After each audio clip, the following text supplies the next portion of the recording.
নমস্কার বন্ধুরা, আজ শেয়ার করব ডালের বড়ি দিয়ে দুর্দান্ত স্বাদের একটি নিরামিষ রেসিপি। ঘরে যদি সবজি, মাছ, মাংস, ডিম কিছুই না থাকে, অথচ মুখরোচক কিছু খেতে ইচ্ছে করলে বানিয়ে নিতে পারেন নিরামিষ এই রেসিপিটি। গরম ভাতের সাথে জাস্ট অসাধারণ লাগে। ছোট থেকে বড় সকলেই আঙুল চেটে খাবে। তো চলুন দেখে নেওয়া যাক। তো রান্নাটা করার জন্য প্রথমেই এখানে নিয়েছি ডালের বড়ি। এখানে আমি বিউলির ডালের বড়িটা নিয়েছি, তবে আপনারা কিন্তু মটর ডালের বড়িটা নিতে পারেন। তো প্রথমেই এখানে একটা মশলা বানিয়ে নেব। এর জন্য আমি শিলপাটার মধ্যে নিয়ে নিচ্ছি 1 চামচ সাদা কালো সর্ষে। আমি সাদা কালো সর্ষেটা মিশিয়ে রেখেছিলাম, তবে আপনারা কিন্তু যে কোনো এক রকমের সর্ষে দিয়েও করতে পারেন। আর নিয়ে নিলাম হাফ চামচ পোস্ত। তো আমি এখানে পোস্তটা কম দিয়েছি, সর্ষেটা একটু বেশি দিয়েছি। দিয়ে দিচ্ছি 4-5টা কাঁচা লঙ্কা। এবার সামান্য একটু জল দিয়ে মশলাটাকে একদম মিহি করে বেটে নেব। আমি এই মশলাটা শিলেই বেটে নিয়েছি, তবে আপনারা চাইলে কিন্তু মিক্সিতেও বেটে নিতে পারেন, যার যেভাবে সুবিধা। তবে শিলে বাটা মশলার স্বাদ কিন্তু অনেকটাই বেশি হয়। তো মশলাটা বেটে তুলে নিলাম। এবার ওই পাটার মধ্যেই নিয়ে নিচ্ছি হাফ চামচ গোটা জিরে। জিরেটাকেও সামান্য একটু জল দিয়ে একদম মিহি করে বেটে নেব। কোনো রকম সবজিপাতি ছাড়া একদম সিম্পল একটি রান্না, কিন্তু খেতে হয় অসাধারণ। আপনারা একবার বানিয়ে দেখতে পারেন। তো জিরেটা বেটে তুলে নিলাম। এবার সামান্য একটু জল দিয়ে পাটাটা ধুয়ে নিয়ে নিলাম। এবার অপর দিকে কড়াই গরম করে নিয়ে এখানে দিয়ে দিচ্ছি 2 চামচ সর্ষের তেল। আর এই রান্নাটা কিন্তু সর্ষের তেলে করলেই বেশি ভালো লাগে।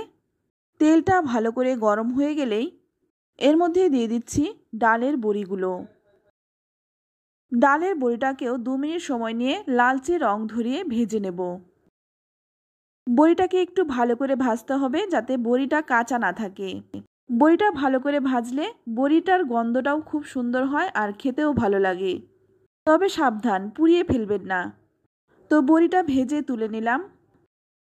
এবার ওই বড়ি ভাজার কড়াইয়ের মধ্যেই যেই সামান্য একটু তেল রয়েছে তার মধ্যে আরও 1 চামচ তেল দিয়ে দিলাম। তারপর ফোড়নে দিয়ে দিলাম 2টো শুকনো লঙ্কা।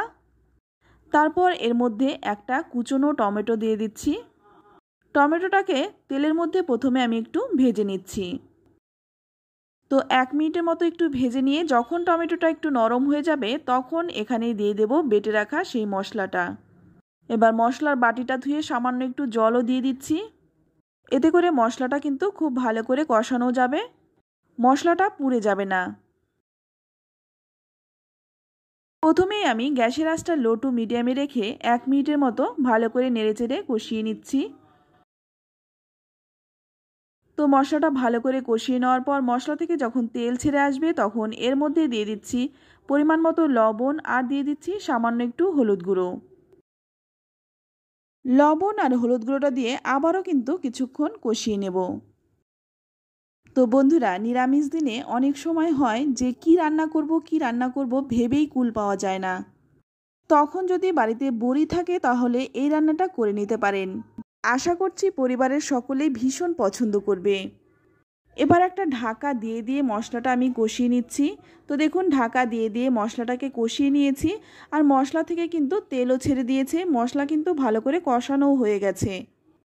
এবার এই দিকে দেখুন, যে ভেজে রেখেছিলাম বড়ি, তার থেকে আমি 4-5টা বড়ি তুলে রাখছি। এটা কিন্তু আমি পরে কাজে লাগাবো, তাই আগে থেকেই আমি 4-5টা বড়ি তুলে রাখছি। আর এদিকে কিন্তু মশলাটাও কষানো হয়ে গেছে। একটু নেড়েচেড়ে নিয়েই এবার আমি এর মধ্যে দিয়ে দেব ভেজে রাখা ডালের বড়িগুলো। তো এখানে আমি ডালের বড়ি দিয়ে করছি, তবে এই সেম প্রসেসে কিন্তু আপনারা মটর ডালটাকে ভিজিয়ে রেখে বেটে তারপর বড়া করে এইভাবে করতে পারেন, সেটাও কিন্তু খেতে ভালো লাগে। বড়িগুলো দিয়ে একটু নেড়েচেড়ে মিশিয়ে নিয়ে এখানে দিয়ে দিলাম 1 গ্লাসের মতো গরম জল। আর অবশ্যই কিন্তু গরম জলটাই দেবেন, যেহেতু বড়ি দেওয়া হয়েছে তাই বড়িটা কিন্তু অনেক তাড়াতাড়ি নরম হয়ে যাবে। ঠান্ডা জল দিলে ঝোলটা ফুটতেও সময় লাগবে, এতে করে বড়িটাও কিন্তু নরম হয়ে যাবে, একদম ভেঙে যাবে। তো ভালো করে নেড়েচেড়ে মিশিয়ে নিয়ে তারপর একটা ঢাকা দিয়ে রাখবো। তো এটা ঢাকা থাক। অপর দিকে দেখুন, যে বড়িগুলো আমি তুলে রেখেছিলাম সেই বড়িগুলো একটু হাত দিয়ে চেপে চেপে ভেঙে দিচ্ছি। সবগুলো বড়ি গোটা না দিয়ে কিছুটা ভেঙে দিলে খেতে ভালো লাগে। তো অপরদিকে দেখুন ঢাকনাটা খুলে নিলাম। এবার এর মধ্যে দিয়ে দেব ভেঙে রাখা ডালের বড়িগুলো। ডালের বড়িটা দিয়ে আবারও একটু ভালো করে নেড়েচেড়ে দিচ্ছি। তো এটা যদি আপনারা একটু ঝোল খেতে পছন্দ করেন সেক্ষেত্রে আর কিন্তু শুকনো করবেন না, সামান্য একটু চিনি দেবেন, তারপর নেড়েচেড়ে মিশিয়ে নিয়ে নামিয়ে নেবেন। তো আমি কিন্তু সামান্য একটু চিনি দিয়েছি, তারপর নেড়েচেড়ে মিশিয়ে নিচ্ছি। তো রান্নাটা কিন্তু প্রায় হয়েই এসছে। তো এখানে আমি গ্যাসের আঁচটা একদম কমিয়ে দিয়ে 1 মিনিটের মতো একটু ফুটিয়ে নিলাম। এবার হালকা করে একটু নেড়েচেড়ে মিশিয়ে দিচ্ছি। তো দেখুন বড়িটা কিন্তু একদম নরম হয়ে গেছে। এবার নামানোর আগে ওপর থেকে দিয়ে দিচ্ছি 4-5টা চেরা কাঁচা লঙ্কা আর দিয়ে দিচ্ছি কিছুটা ধনেপাতা। তারপর এর মধ্যে দিয়ে দেব 1 চামচ কাঁচা সর্ষের তেল। তবে হাতের কাছে ধনেপাতাটা না থাকলে সেক্ষেত্রে আপনারা কয়েকটা চেরা কাঁচা লঙ্কা আর 1 চামচ সর্ষের তেল দিয়েও একটু নেড়েচেড়ে মিশিয়ে নিয়ে নামিয়ে নিতে পারেন।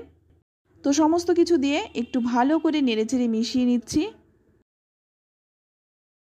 তারপর গ্যাসের আঁচ বন্ধ করে একটা ঢাকা দিয়ে রাখবো যতক্ষণ না পরিবেশন করছি। তো বন্ধুরা দেখুন একটু পরিবেশন করেও দেখিয়ে দিচ্ছি কতটা সুন্দর হয়েছে, খেতেও কিন্তু ভীষণ টেস্টি হয়। তো আপনাদের কাছে রিকোয়েস্ট রইল অন্তত একবার হলেও এই রান্নাটা করুন, তারপর খেয়ে আমাকে কমেন্টে লিখে জানান খেয়ে আপনাদের কেমন লাগলো। ভালো লাগলে লাইক কমেন্ট শেয়ার করবেন। আর আপনি যদি আমার চ্যানেলে নতুন হয়ে থাকেন চ্যানেলটা সাবস্ক্রাইব করে নেওয়ার অনুরোধ রইল। আর এই রান্নাটা কিন্তু একদমই কম সময়ের মধ্যে হয়ে যায়। আর এই রান্নাটা কিন্তু গরম ভাতের সাথেই খেতে বেশি ভালো লাগে। তো আজ এই পর্যন্তই, আবারও নিয়ে আসবো অন্য কোনো নতুন রেসিপি। ততক্ষণ সকলেই ভালো থাকবেন, সুস্থ থাকবেন আর সকলকেই ধন্যবাদ।